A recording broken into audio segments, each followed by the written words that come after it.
కుటుంబం మంచి పరివర్తన చెందినప్పుడే సమాజం తద్వారా దేశం పరివర్తన సాధ్యపడుతుందని చిన్నాభిన్నమైపోతున్న కుటుంబ వ్యవస్థను చక్కదిద్దాలనే లక్ష్యంతో ఆర్ఎస్ఎస్ ఆధ్వర్యంలో కుటుంబ ప్రబోధన్ అనే కార్యక్రమాన్ని ఇంటింటా నిర్వహిస్తున్నట్లు ఆర్ఎస్ఎస్ గోదావరి విభాగ్ ప్రముఖ్ పి రామచంద్రరావు పేర్కొన్నారు. పిఠాపురం శ్రీ సూర్యరాయ విద్యానంద గ్రంథాలయంలో ఏర్పాటు చేసిన మీడియా సమావేశంలో రామచంద్రరావు మాట్లాడారు. కుటుంబ ప్రబోధన్ కార్యక్రమానికి సంబంధించి భరతమాత చిత్రపటాన్ని, భరతమాత పూజా విధానం తెలిపే పుస్తకాన్ని గ్రంథాలయ సభ్యులు కొండెపూడి శంకర్రావు, అలవరపు నగేష్ అందించారు. పెద్దలందరినీ కూడా వృద్ధాశ్రమంలోను, పిల్లల్ని హాస్టల్లోనూ వేసేటువంటి సాంప్రదాయం వచ్చింది కాబట్టి ఈనాడు ఇది తప్పు అది ఒప్పు అని చెప్పగలిగినటువంటి పెద్దలు ఈనాడు మనకి కరువైపోయారు.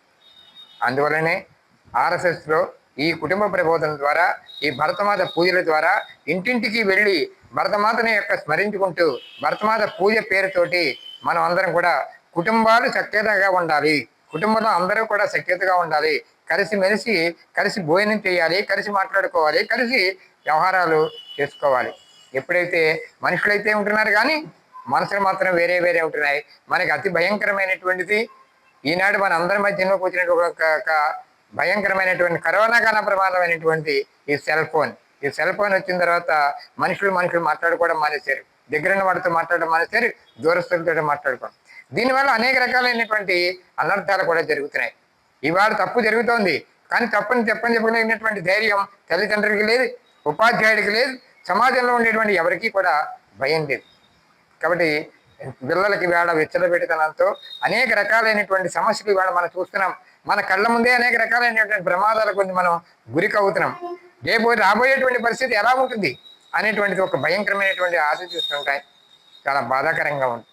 కాబట్టి ఈ రోజున మేము చేసేటువంటి చిన్న సంకల్పం ఏమిటంటే ఇంటింటికి భరతమాత పూజా కార్యక్రమం ద్వారా భరతమాతని ఇంట్లో మనం పెట్టుకొని ఆ భరతమాత యొక్క స్వరూపాన్ని మనం స్ఫూర్తి కనీసం ఈ వేళ్లలో ఆ భరతమాత పూజ వల్ల మనం చెప్పేటువంటి 4 ఈ యొక్క కుటుంబాలు కలిసి ఉన్నటువంటి ఈ శక్యత వల్ల మనలో కొంత మార్పు రావాలి, పరివర్తన రావాలి అనేటువంటిది. ఈ పరివర్తనే కుటుంబాల్లో పరివర్తన వస్తేనే సమాజంలో పరివర్తన వస్తుంది, సమాజంలో పరివర్తన వస్తేనే దేశం బాగుపడుతుంది.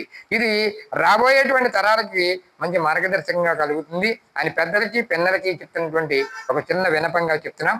కాబట్టి మీ ఇంటికి కూడా భరతమాతను తీసుకుని వెళ్ళండి.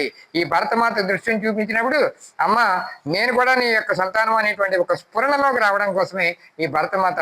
ముక్కోటి దేవతలు అనేక మంది దేవతలు ఉంటారు, లక్ష్మీదేవి, దుర్గాదేవి అనేక మంది దేవతలు ఉన్నారు. కానీ భరతమాతని మనం అందులో చెప్పాడు, స్వామి వివేకానంద చెప్పాడు, అరవింద మహర్షి చెప్పాడు. అన్ని దేవుళ్ళకి నీ పక్కన పెట్టండి, భరతమాతను పూజించండి అని ఆనాడే చెప్పారు. మళ్ళీ ఆ సంకల్పంతో మనం ముందుకు పెడుతున్నాం. కాబట్టి మీకు అందరికీ కూడా భరతమాత యొక్క చిత్రపటాన్ని, ఒక పూజా విధానానికి సంబంధించినటువంటి దేశభక్తి గేయాలతో పుస్తకాన్ని కూడా మీ ఇంటికి మేము అందజేస్తాం. మీరు మాకు తప్పనిసరిగా పిలుపునిస్తే అవి మీకు అందజేసేటువంటి భాగ్యాన్ని మేము కలగజేస్తాం. మీరందరూ కూడా ఈ కార్యక్రమంలో పాలుపంచుకొని సమాజం కోసం మీరు పనిచేయండి అని మిమ్మల్ని అందరినీ విజ్ఞప్తి చేస్తున్నాం. కాబట్టి కుటుంబంలో అందరం కలిసి మెలిసి ఉందాం, సమాజాన్ని రక్షిద్దాం. మీ యొక్క చిన్న సహకారాన్ని కోరుకుంటూ మీరు కూడా సమాజ సేవలో భాగస్వామి కావాలని కోరుకుంటున్నాం.